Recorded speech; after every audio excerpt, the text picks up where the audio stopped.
ஆஞ்சநேயருக்கு மிகவும் பிடித்த ராசிகள் எது தெரியுமா? அஞ்சனை மைந்தன், ராமபக்தன், வாயுபுத்திரன் என பல பெயர்களால் அழைக்கப்படும் ஆஞ்சநேயர் இந்து மதத்தில் மிகவும் முக்கியத்துவம் வாய்ந்த தெய்வங்களில் ஒருவர். வலிமை, தைரியம், பக்தி மற்றும் தன்னலமற்ற சேவைக்கு உதாரணமாக திகழ்பவர். பக்தர்கள் அவரை மனமுருகி வேண்டினால் அனைத்து கஷ்டங்களையும் நீக்கி அருள் பாவிப்பவர் என்பது நம்பிக்கை.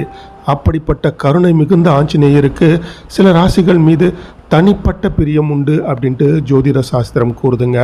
அந்த ராசிகள் என்ன, அதற்கான காரணம் என்ன அப்படின்றத இந்த காணொளியில் நம்ம விரிவாக பார்க்கலாம்.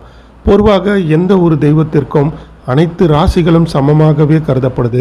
சில குறிப்பிட்ட ராசிகள் அந்த தெய்வத்தின் குணாதிசயங்களோடு ஒத்து போவதனால அவர்களுக்கு அந்த தெய்வத்தோட அருள் சற்று அதிகமாக கிடைக்கும் அப்படின்ட்டு நம்பப்படுதுங்க. அதுபோல் ஆஞ்சநேயருக்கும் பார்த்திங்கன்னா சில ராசிக்காரர்கள் மீது அதிக அன்பு இருப்பதாக சொல்லப்படுது. ஜோதிட சாஸ்திரத்தின்படி ஆஞ்சநேயருக்கு மிகவும் பிடித்தமான ராசிகளாக சில ராசிகள் பார்க்கப்படுதுங்க.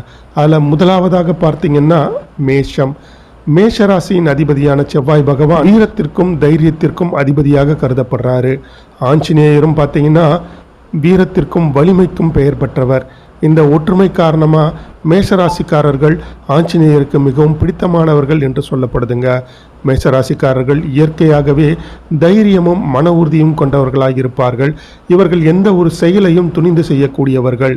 ஆஞ்சநேயரின் அருளால் இவர்கள் எப்பொழுதுமே ஒரு நல்ல மன வலிமையும் மன தைரியத்தையும் கொண்டவர்களாக இருப்பார்கள். மேலும் இவர்கள் ஆஞ்சநேயரை தொடர்ந்து வழிபட்டு வந்தால் இவர்களோட வாழ்க்கையில் சிறப்பான பலனையும் பெற முடியும் அப்படின்ட்டு சொல்லப்பட்டிருக்குங்க.